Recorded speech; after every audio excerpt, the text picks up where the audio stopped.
जाएगा, इसलिए कोई घबराने की जरूरत नहीं है, चाहे आपका कितना भी बैठ रहा हो। तो ये जो 33.8% है ये आपके 40% में से बन गए हैं। बात समझ में आ गई? 40% में से आपके बन गए हैं 33.8। यहां तक तो एकेडमिक क्लियर हो गया। अब आते हैं हम सुपर टेट पर।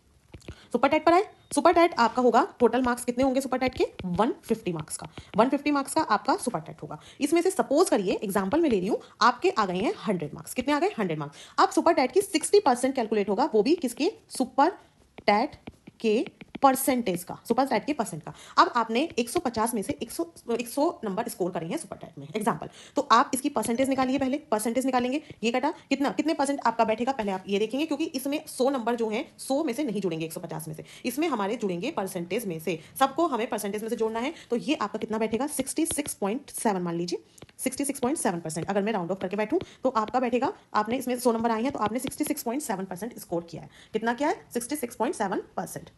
ठीक है। अब आपको क्या करना है, इसमें से इसका 60% लेना है। 60% ऑफ 66.7%। जैसे अभी तक भी तो हमने सारी परसेंटेज का 10% लिया था ना, तब जाके 40% बना था। तो ऐसे ही इसका पूरे का 60% लेना है। तो अब हमें इसका लेना पड़ेगा कितना? 60%। एक मिनट रुकिए, कैसे निकालेंगे? 60 डिवाइडेड बाई 100 इंटू 66.7। आपको ऐसे इसकी परसेंटेज निकालनी है। ठीक है।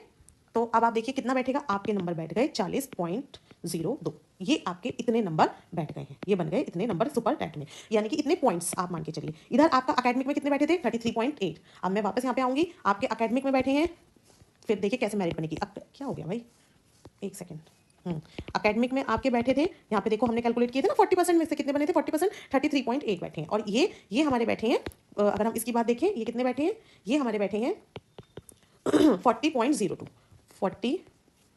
40.02। तो आप देखेंगे 73 आपके 100 में से आपके बैठ गए हैं 73.82। ये बहुत अच्छा स्कोर है। आप इससे भी अच्छा स्कोर करिए सुपर टेट में, 100 से भी ज्यादा नंबर लेके आइए। लेकिन अब अगर आपसे पूछा जाए तो आपका जो जॉब लगेगी वो इनके बेसिस पे लगेगी, ना आपका जो 100 नंबर आ गए हैं तो आपका 100 स्कोर हो गया, नहीं। जो आपकी ओवरऑल मेरिट बनेगी वो ऐसे बनेगी कि आपको इसकी परसेंटेज का 60% निकालना पड़ेगा। फिर जो आपने एकेडमिक में जोड़ा है, ये एकेडमिक का है और ये आपका सुपर टेट का है, ये दोनों की परसेंटेज निकल के तब 100 में से आपका जो बैठेगा ये स्कोर, ये 73.28, ये आपके लिए ये एलिजिबिलिटी या फिर ये आपकी मेरिट लिस्ट में आने के लिए जरूरी है। मेरिट लिस्ट इसी के बेसिस पे प्रिपेयर होगी, विल बी प्रिपेयर्ड। आप क्लियर हो गया? किसी को डाउट तो नहीं है? तो आप देखिए कि आपका सुपर टेट के नंबर कितने ज्यादा मैटर करते हैं। वहीं अगर आपको मैं एक एग्जांपल देती हूँ, 100 की जगह 80 आ गए, एकेडमिक सेम रहा, एक एग्जांपल ले लीजिए, आपके 100 की जगह 80 आ गए। अब अगर आपके 80 आए तो आपने जब इसकी परसेंटेज निकाली तो आपका कितना बैठा? मैं यहाँ पे आपको 100 से इसलिए करके दिखा रही हूँ जो नॉन मैथ्स स्टूडेंट है उन्हें भी कोई प्रॉब्लम ना हो। तो आपके बैठे 53.4%। अब जब आपने इसका 60% निकाला, जब आपने 60% निकाला, मैं सारा खोल के करके दिखा रही हूँ जिससे और पूरा आप समझ सको कि किस तरह से परसेंटेज बनेगी। बिल्कुल एक एक चीज डिवाइड मल्टीप्लाई